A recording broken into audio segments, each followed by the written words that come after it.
Magandang hapon mga kabay. So meron po akong approved repair dito. Job number 39750 letter A. Ang model nito mga kabay ay D25032. So ito po yung 2 mode na rotary hammer ng DeWalt. Meron siyang hammer tsaka drill. So ang papalitan dito mga kabay, armature. Ito po yung armature na ikakabit natin. Ayan, may kasama na po siyang bearing sa likuran 607, bearing sa harap 608. At syempre yung kanyang brush holder. Ayan. So yung kanyang brush holder mga kabay, kapag binibili nyo po, meron na siyang kasamang carbon brush. Ayan po. Ayan. May kasama na siyang carbon brush. So diretso na nyo na ng kabit. Ayan. So tara mga kabay, samahan nyo po kung kakabit natin.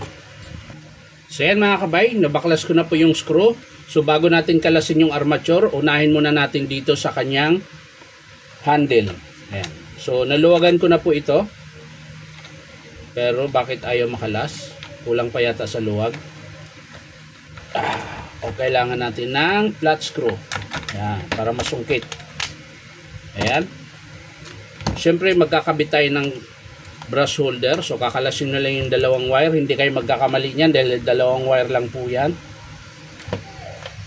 Unahin muna yung rubber. At syempre hindi mo mahugot yung armature hanggat hindi mo tinatanggal itong lock na ito. Yan, ito. Yan. So susungkitin nyo lang yan mga kabay. Gamit ang matulis. Tapos angat nyo. Ayan po. Yan. So dyan po siya nakasuksok. Lock po yan sa armature. Tapos angat natin yung spring ng carbon brush. At syempre luluwagan natin yung kanyang brush holder. So meron yan dalawang screw dito. Ayan, maliliit. So luwagan nyo lang po yan. Ayan. Kabilaan po yan mga kabay. So sa mga gusto magpa-repair mga kabay, punta lang kayo dito sa Powerman Hardware 530 T. Alonso, Santa Cruz, Manila. So pwede nyo nang hugutin yung kanyang armature kapag nakalas yun na yun. Ayan. So unahin natin pagkabit yung kanyang armature. So pagkalas ito mga kabay, uuga-ugain nyo lang palabas, sabay hila mga kabay para makalas. Ayan, uga-uga lang hanggang sa makalas siya. So ayan na, nakalas na mga kabay. So kaya ko pala ito pinalitan mga kabay dahil sira po yung kanyang armature. Ayan. Ito po yung masiklab yung andar, ayan, may mga tama. So ito po yung bago. So kung paano siya ikabit mga kabay, ganun din po ang gagawin nyo. Uuga-ugain nyo, sabay tulak naman sa loob. So mas mabilis maglagay kaysa magkalas. So ayan na, bago na po yung armature niya. So ang sunod niyan mga kabay, yung check muna natin to.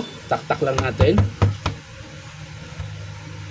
So wala naman pong palag yung field coil. So hindi na natin kailangan sapinan. So balik natin to mga kabay. At syempre yung armature. Ayan. Panghuli na lang yung brush holder mga kabay. Higpitan muna natin yung screw.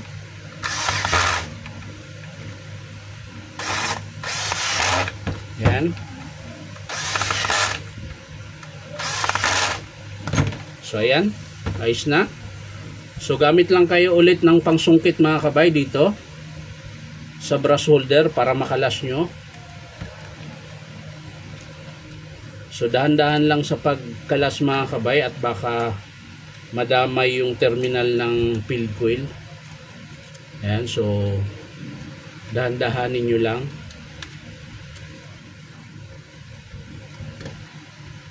So ayan mga kabay, nasungkit ko na po siya. Ayan, medyo matigas lang po siya. Ayan. So ito yung bagong brush holder mga kabay. Kung paano nyo kinalas, ganun din po yung paglagay. Ayan. So tama yung paglagay natin mga kabay dahil sagad po siya. Ayan. Kapag nakasagad siya, ibig sabihin tama yung pagkabit. Hindi siya baliktad.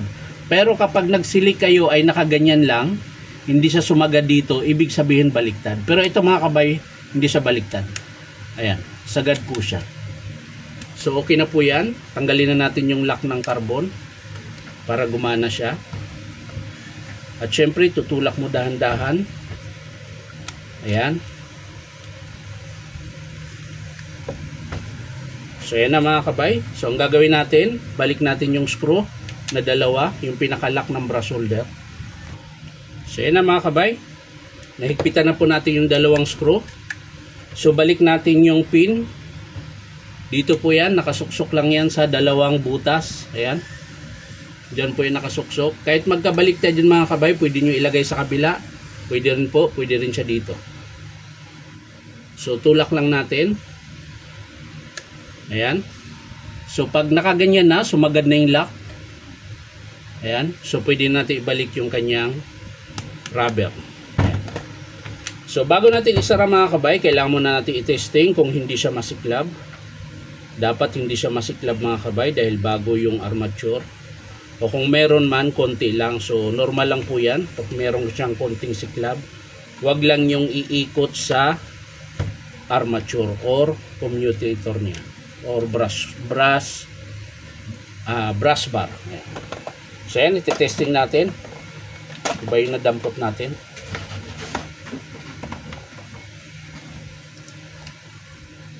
Silik lang natin.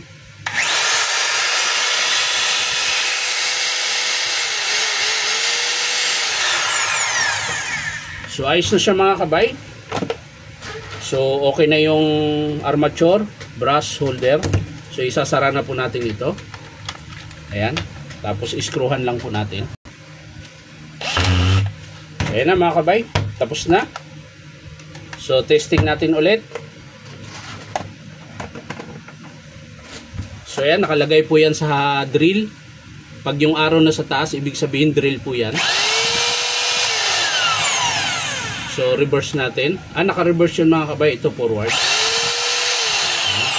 Tapos lagay natin sa hammer.